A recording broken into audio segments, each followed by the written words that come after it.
Welcome to day 2 of the fast. I'm so grateful that you have chosen to spend this time with us today. Through this fast, we're going to be talking all about prayer.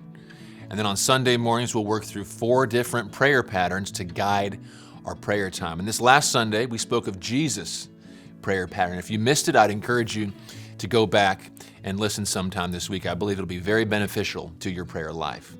And then, like we said, we're going to release a short daily devotional video every Monday through Saturday for the next 3 weeks. And this week, we're talking about the 6 essentials of prayer. Yesterday, we talked about the first essential, which was planning.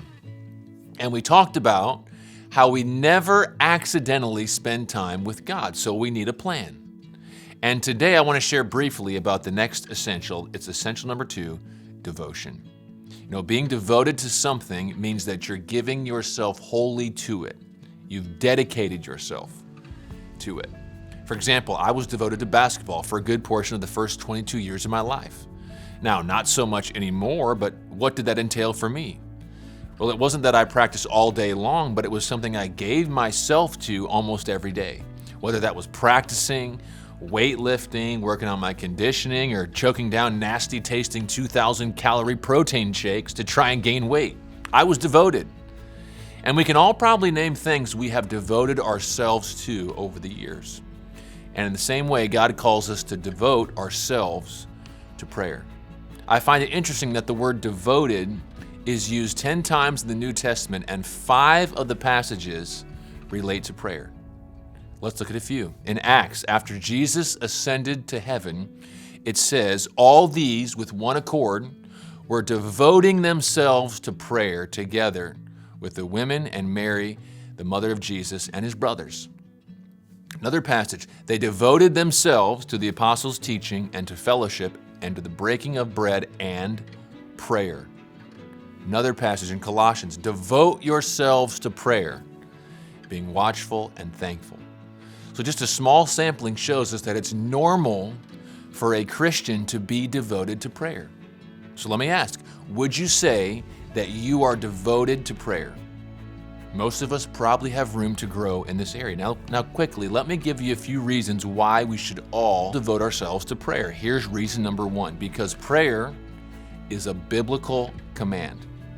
Sometimes we think of prayer as optional, something to do if we have time, but Colossians said, devote yourselves to prayer. With that in mind, I think we could say it's disobedience to Scripture to not give ourselves to prayer. And in the same way it's disobedience to Scripture to steal, kill, not forgive, so it is with a life devoted to prayer. So why should we devote ourselves to prayer? Because the Bible tells us to. Here's reason number 2, because prayer saves you time. Many times we think that prayer is a waste of our time. We can think of all the other productive things we could be doing instead of prayer. But the reality is, prayer doesn't waste your time, it saves your time. I've found many times that I can bang my head against the wall trying to find solution to my problems, and God can illuminate a solution in just a second. I've also found that when I bathe my schedule and day in prayer, it ends up clarifying for me what is most important, and it saves me time because it keeps me from giving my time to things that don't matter. And here's reason number 3, because prayer changes things. All throughout Scripture, we are shown that God often works through the prayers of his people to accomplish his purposes. John Wesley once said, God does nothing except in response to prayer. Now, sometimes we might say, well, I've prayed for a long time and the outcome hasn't changed. But we have to keep in mind that God can change the situation or he can change us. Either way, change is going to come about. So let's make this fast about devoting ourselves to prayer. This could mean giving up your lunch hour to pray. It could mean that you give your normal time spent eating breakfast to pray. Whatever it is, devote a portion of your day to prayer. Let's devote ourselves to prayer and watch what God does. Stay strong. I'll see you back tomorrow.